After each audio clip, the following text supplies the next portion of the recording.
سلامونه درنو لیدونکو موده پس یو ځل بیا په یو ویډیو کې د افغانستان په کرکټ سره غږیږو. افغانستان له هند سره یوازینۍ ټیسټ لوبه پای ته ورسوله، په درېیمه ورځ پای ته ورسېده. افغانستان په یوې پاڼې یو 300 منډو ماتې وخوړه او دا یو تاریخي ماتې ده د افغانستان لپاره په ټیسټ کرکټ کې. افغانستان شاوخوا 10 کاله مخکې هم دغسې یو ټیسټ لوبه چې هغه یې لومړنۍ ټیسټ سیالي له هند سره کړې وه او همدغسې ماتې خوړلې وه. په تیر 10 کلن بهیر کې د افغانستان کرکټ ملي لوبډلې په ټیسټ کرکټ کې هیڅ ډول پرمختګ نه دی کړی. د دې لامل همدا دی چې افغان لوبغاړي تر ډیره پورې سوداګریزو لیګونو ته توجه ورکوي او ټیسټ کرکټ ته هیڅ کم پلان نشته. نه کرکټ بورډ ورته پلان لري نه لوبغاړي. کله چې بورډ پلان ونه لري نو لوبډله بیا دغسې وي.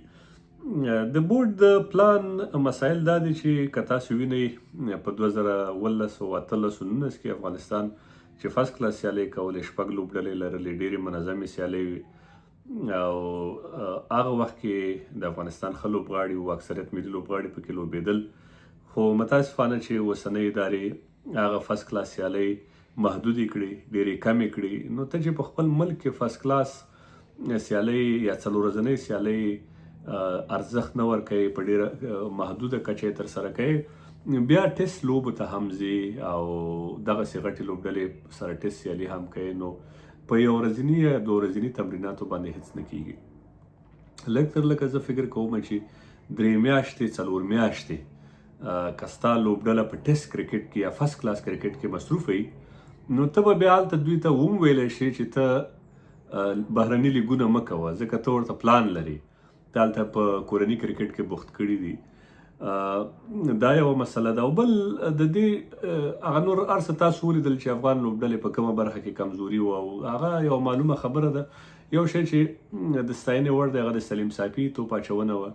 تر دې مخکې په یوه لوبه کې ضیا شریفي زموږ فاست بالینګ په ټیسټ کرکټ کې ښه کیږي چې عظمت عمرزی لا توجه ورته وکړي، د آلراونډر په توګه دی وي او کاش کې په دې لوبه کې عصمت عالم وی هغه لږ په ټیسټ کرکټ کې سلیزه وهلې وه د افغانستان لپاره په ډېرو سختو شرایطو کې. هغه کې دا ټمپرمنټ و. تاسو ولیدل چې ښکارېده چې تر عظمت عصمت په ټیسټ کرکټ کې ښه پلیر دی. دا زموږ سلیکټران چې د دې لپاره دا دلیل وړاندې کړی و چې عظمت موږ ته موجود وي نو عصمت ته موږ ضرورت نه لرو په ټیسټ کرکټ کې. نو زه فکر کوم چې عصمت عالم تر عظمت په ټیسټ کرکټ کې ښه پلیر دی او ځکه هغه په ټیسټ کې تا ته سلیزه وهلې وه. په هر صورت هغه چې اوس نو په آینده کې دې ورته توجه وکړي. زه په دې برخه کې یو مهم سوچ چې البته زه وایم چې دا مهم سوچ دی هغه دا دی چې د افغانستان هغه لوبغاړي چې هغه لیګونه نه کوي یا څوک نه اخلي یا د هغوی د کرکټ سټایل چې دی د شلوریز کرکټ لپاره مناسب نه دی، هغه افغان کرکټ بورډ باید وساتي، پانګه اچونه باید پرې وکړي. ځکه رحمت شاه که تا ته ټیسټ کرکټ شلوریز کرکټ نه کوي، یوازې ټیسټ ون ډے کرکټ درته کوي، یا عبدالمالک یا مثال بهیرشاه محبوب یا رحمان الله زدران یا نور هغه لوبغاړي چې په دې پوهیږي چې دا ښه ټیسټ کرکټران جوړېدی شي، په دې باید سرمایه ګذاري وشي. سرمایه ګذاري په څه معنی؟ رحمت شاه ته هم مثال د میاشتې ته $2000 معاش ورکوي او راشد او عظمت او نبی او یا مثال دا نور لوبغاړي د میاشتې تا نه 50,000 اخلي.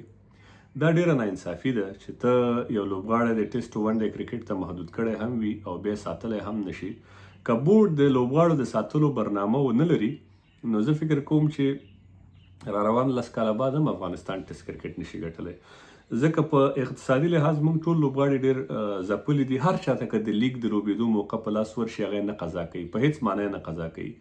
هغه هم دغه رحمت شاه هم وي چې څوک یې وخت دا به لیګ قضا نه کوي ځکه د کورني مشکلات د اقتصادي مشکلات دومره ډېر دي چې هغه مجبور دی چې لیګونه وکړي. خو که بورډ دا پالیسي ورته جوړه کړي چې لوبغاړي څنګه وساتي او دغسې غمي لوبغاړي اوس ابراهیم زدران ورځ تر بلې د بورډ نه په خرابېدو د هغه یې راوسته د ټیسټ ون ډے پلیر د T20 کپتان که درته یعنې دا هغه شی نه دي چې دوی په لوی لحاظ د لوبغاړو د جوړولو او ساتلو په ځای هغوی خرابوي. اوس ابراهیم چې تا نیچرلی دی د ټیسټ ون ډے لپاره جوړ پلیر د پرېږده په همدغه برخه کې هغه لږ باید وساتل شي، هغه باندې پانګه اچونه وشي. داسې دا نور چې څوک دې فارمټ ته جوړ دي.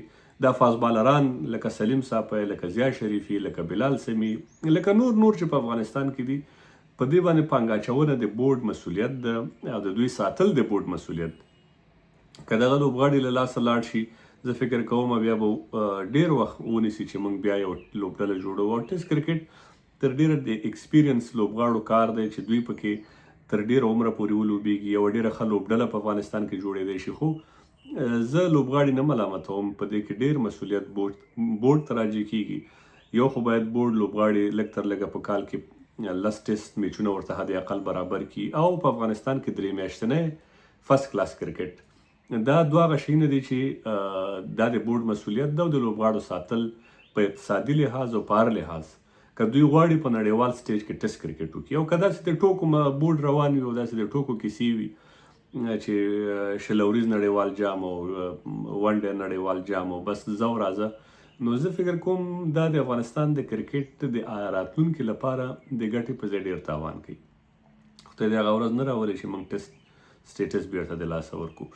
نور د لوبې اړخیزه څېړنه، تاسو هر سړی اوس په کرکټ پوهیږي او خپل هم شننه کولی شي او پوهیږي په دې باندې چې افغانستان په توپوهنه کې 90% ستونزې لري. لا هم د لیفټ آرم سپینر پر وړاندې له 13 کلونو راهیسې چې کرکټ یې پیل کړی نشي لوبېدی، اوس هم نشي لوبېدلی چې کومه وکټه کې. او په داسې حال کې چې افغانستان د سپینرانو فابریکه ده، په دې ټیسټ میچ کې یو کوالټي سپینر هم نه و لوبولی. ننګیالی هم د ټیسټ هیڅ بالر نه دی، ښه بالر دی خو د ټیسټ لپاره جوړ بالر نه دی، ایکسپیرینس یې دومره نشته. تر هغه ظاهر چینامین ایکسپیرینس بالر دی په ټیسټ کې، تر هغه وقار سلام خیل ایکسپیرینس بالر دی په ټیسټ کې. خو بدبختانه چې بورډ د سلیکشن یوه ډېره زیاته سولیدلې او شړېدلې پالیسي لري چې یوازې د نمرو پر اساس د لوبغاړو انتخاب کوي او د ټیلنټ په اساس یې نه کوي.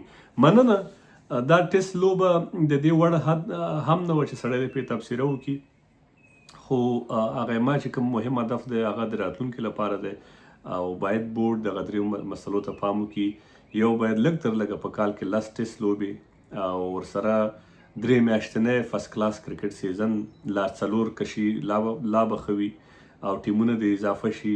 ټول نېشنل او انټرنیشنل پلیران باید پکې په زور ولوبول شي، او ورسره د لوبغاړو ساتل. هغه لوبغاړي چې ټیسټ کرکټ کوي هغه باید په اقتصادي لحاظ بورډ وساتي.